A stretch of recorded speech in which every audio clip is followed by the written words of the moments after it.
आप कहते हो कि मंदिर से जाते समय नंदी के कानों में कहकर चले जाओ।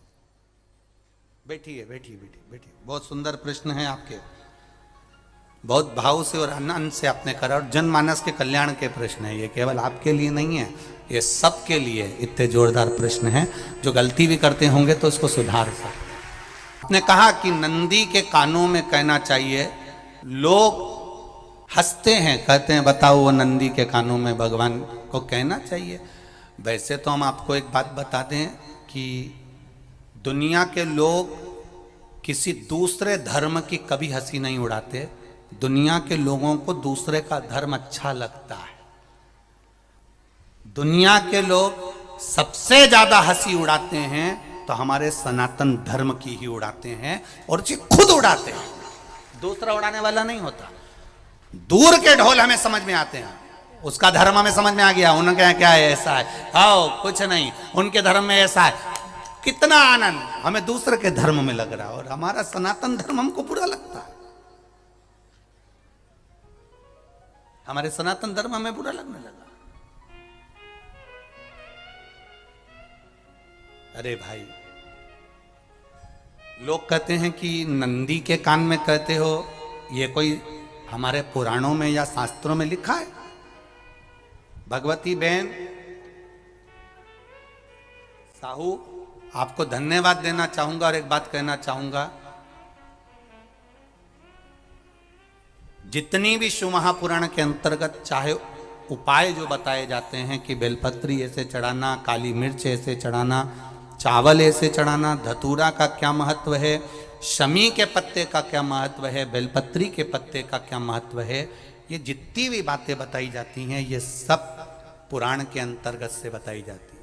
अब दुनिया के लोग इसको चाहे टोटका कह दें, चाहे दुनिया के लोग इसे टोना कह दें, पर पुराण से हटकर कुछ नहीं। और आप लोगों को अगर बोला है कि नंदी के कान में कहकर भगवान शंकर के मन में बात पहुंचे, तो ये क्यों कहा, तो ये भी हमारी शिव महापुराण में लिखा है, जलंधर के चरित्र में। कोई आपसे कहे कि नंदी के कान में बोलने से क्या होता है, ये जलंधर का चरित्र कह रहा है। मां पार्वती जी का हस्त कमल पकड़कर जलंधर लेकर जाने लगा।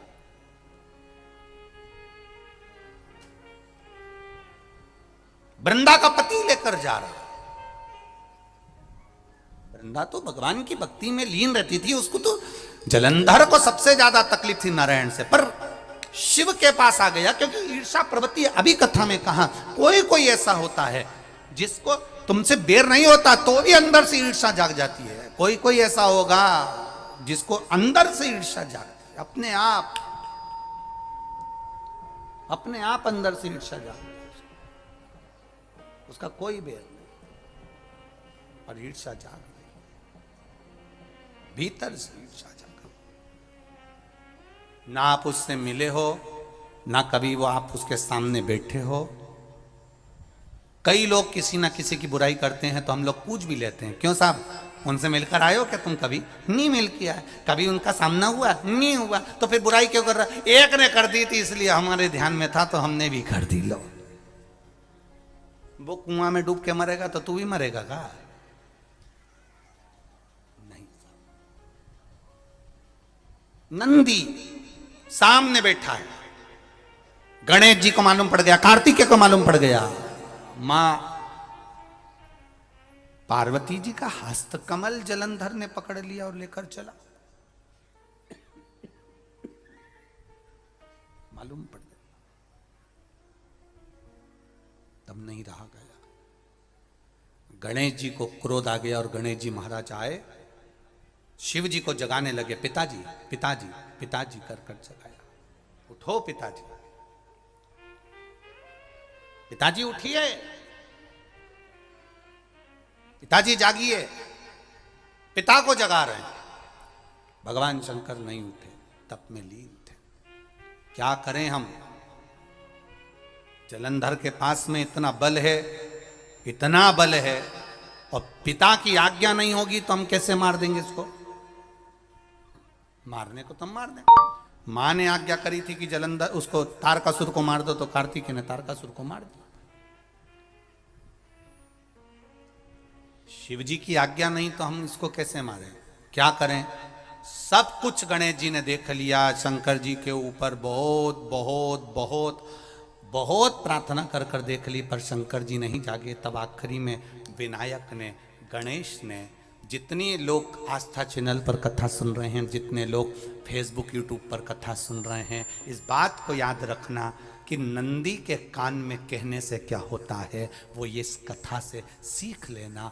आखिरी में गणेश जी को लगा किसको कहूँ, शंकर जी भी तप में हैं, नंदी भी तप में हैं, मैं किसको कहूँ? शिव जी को कह के कर थक गया, पिताजी को बोल बोल कर थक गया, पिताजी जागते नहीं। अब मैं किसको कहूं ये बात, किससे कहूं?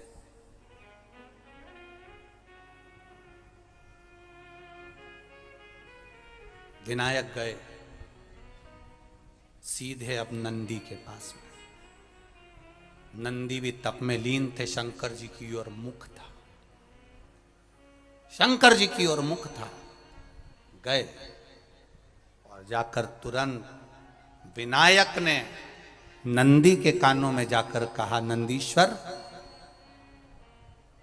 मैया का हाथ पकड़कर जलंधर लेकर जा रहा है, पिताजी तप में लीन है, कृपा करिए ना। बस केवल नंदी के कान में कहा, गणेश जी दूर हट गए। नंदी के कान में कहा, शंकर जी के नेत्र खुल गए, शिव जी के नेत्र खुले। ध्यान देना जरा, इस शिव महापुराण की, आशुतोष शिव महापुराण की कथा, जो कथा यहां कही जा रही है, यह कथा पहले के चरित्रों में सुनने को नहीं मिली होगी। जरा ध्यान देना इस संवाद पर, जितने लोग आस्था चैनल पर, जितने फेसबुक यूट्यूब पर सुन रहे हैं। सनातन धर्म की हंसी उड़ाने वाले कह देते हैं नंदी के कान में कहने से क्या होता है, नंदी के सामने जाकर बोलने से क्या होता है, नंदी के पास बैठकर बोलने से क्या होता है, नंदी के पास बैठकर शंकर जी का मात्र दीदार करने से क्या होता है, दर्शन करने से क्या होता है, वो अच्छे से समझ लेना। जो लोग सनातन धर्म पर उंगलियां उठाते हैं वो अच्छे से समझ लें इस बात को।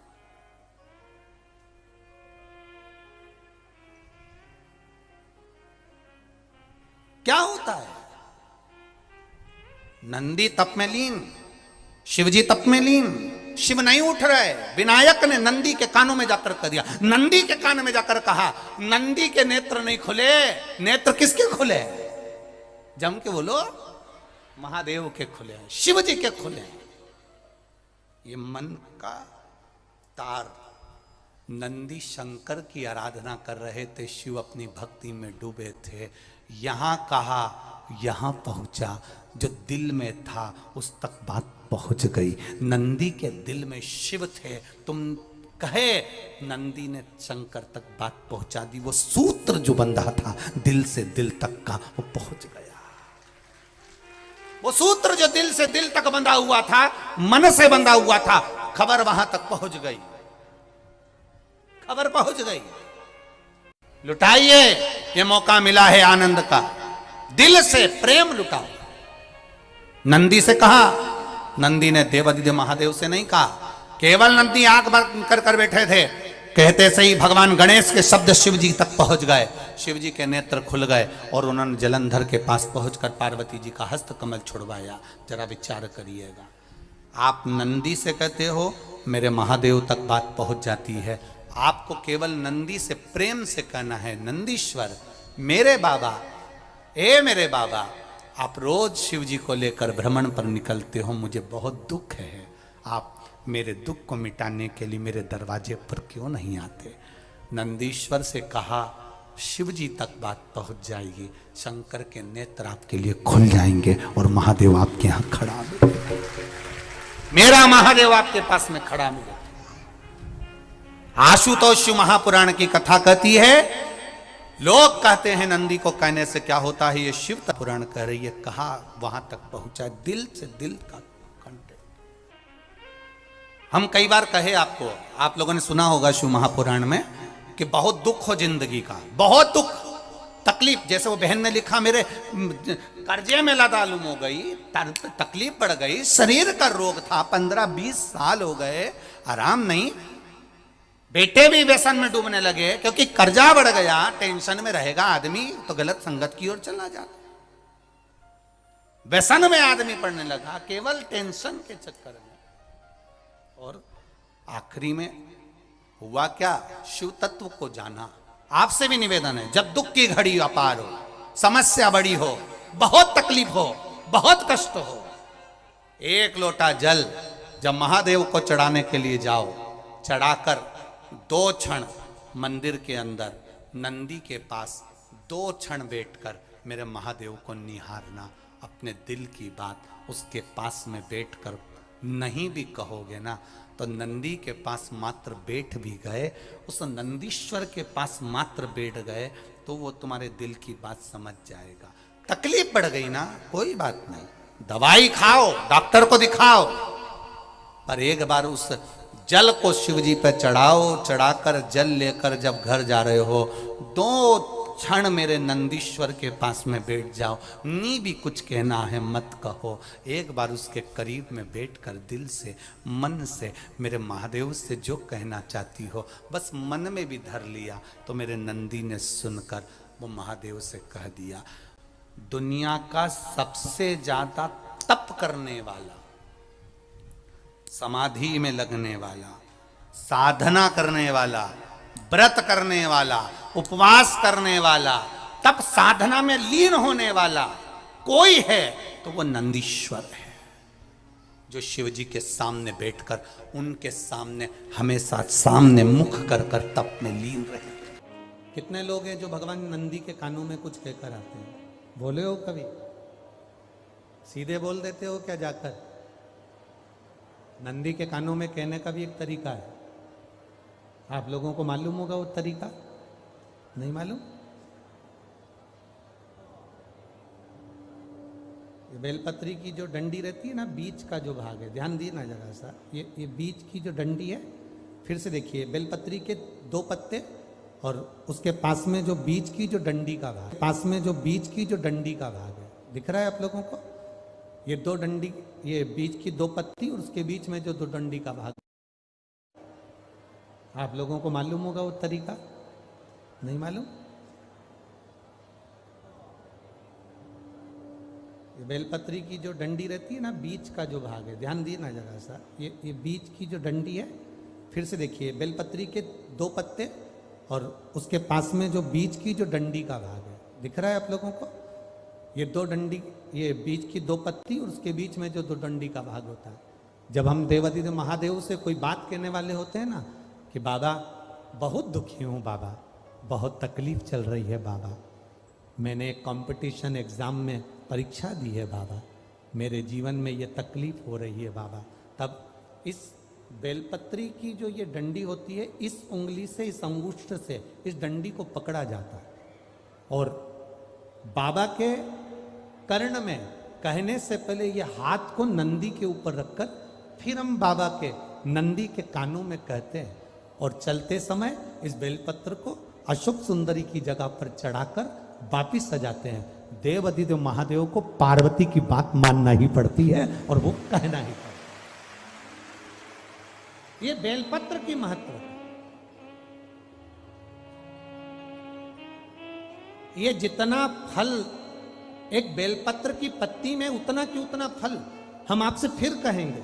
कभी मौका मिल जाए जिंदगी में, कभी तुम्हारे जीवन में अगर मौका मिले और कहीं बेलपत्री का वृक्ष मिल जाए जिसकी छांव तुम्हारे ऊपर पड़ रही हो, तुम्हारे ऊपर अगर बेलपत्री की छांव पड़ रही हो, उसके नीचे बैठकर कभी मौका मिले, एक बेलपत्री का पत्ता मात्र रखकर आप शिव जी का नाम लेकर जल भी अगर समर्पित कर रहे हो ना, तो वो 12 ज्योतिर्लिंग को जल चढ़ाने के बराबर फल प्रदान कर। एक बेलपत्री का पत्ता, एक बेलपत्री का वृक्ष, एक बेलपत्री के वृक्ष की छांव हमारे जीवन को कृतार्थ कर देती है, धन्य कर देती है, कृतार्थ। तो जिस जगह पर नंदी मेरे मंदिर के बाहर बैठा रहेगा,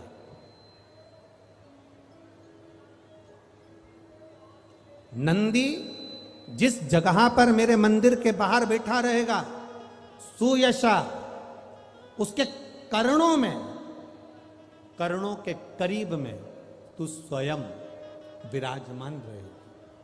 सुयशा, जब कोई नारी, जब कोई पुरुष, जब कोई बच्चा, जब कोई बुजुर्ग, जब कोई भी संसार सागर में रहने वाला मानव मेरे मंदिर में आएगा और नंदी के कान में कुछ कहकर जाएगा, तब तू उसको सुनकर माँ पार्वती से कहेगी। और पार्वती जब मेरे साथ प्रतिदिन प्रदोष काल में, प्रदोष के समय, शाम के समय भ्रमण पर जब पार्वती मेरे साथ जाएगी, तो पार्वती मैया जिसके सामने नंदी को रोक देगी, मैं उसके ऊपर कृपा करते हुआ चले जाऊंगा। ये हमारा भाव शिव महापुराण की कथा है ना। तो शंकर जी के मंदिर जाते हैं तो आप जब वापिस लौट कर आते हैं तो नंदी के कान में,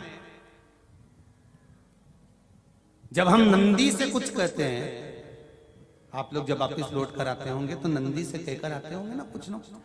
तो जब हम नंदी से कुछ कहकर आते हैं, आपने देखा होगा कई लोग नंदी के कान में कुछ कहते हैं, फिर नंदी का जो सींग होता है उस सींग के बीच में से शिवलिंग का दर्शन करते हैं।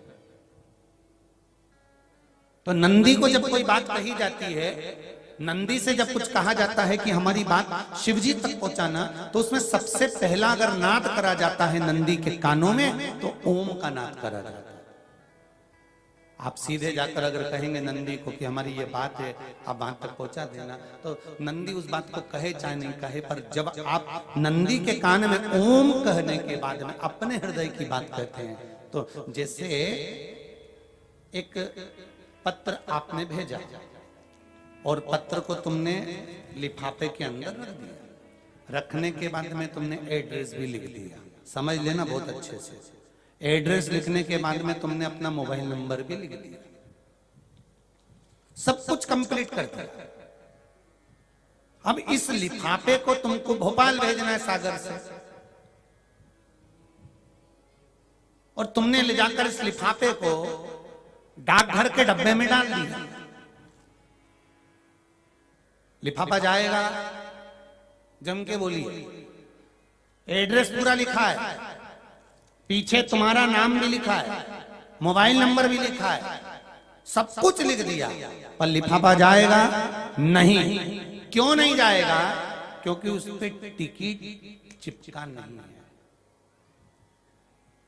15 पैसे का, 10 पैसे का, 25 पैसे का, या 1 रुपए का, या 2 रुपए का, उस पे अगर कोई टिकट चिपका होता, फिर आप उसको डालते तो जाता कि नहीं जाता?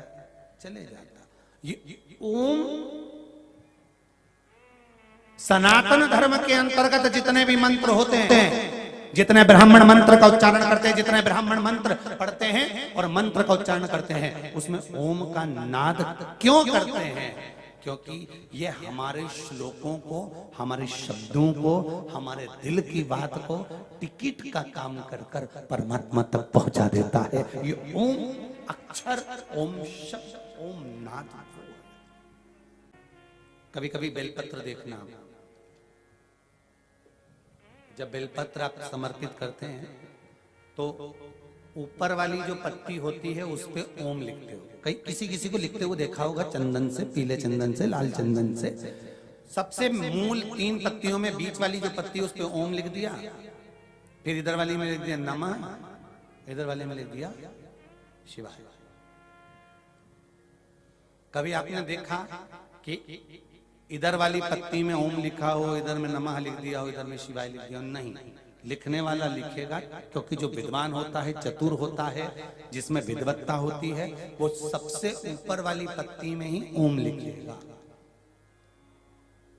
क्योंकि उसको मालूम है ये ब्रह्मा है, ये विष्णु है और ऊपर शिव है। इन दोनों का समावेश ओम में है, इसलिए वो सबसे पहली पत्ती में ओम ही लिखता है।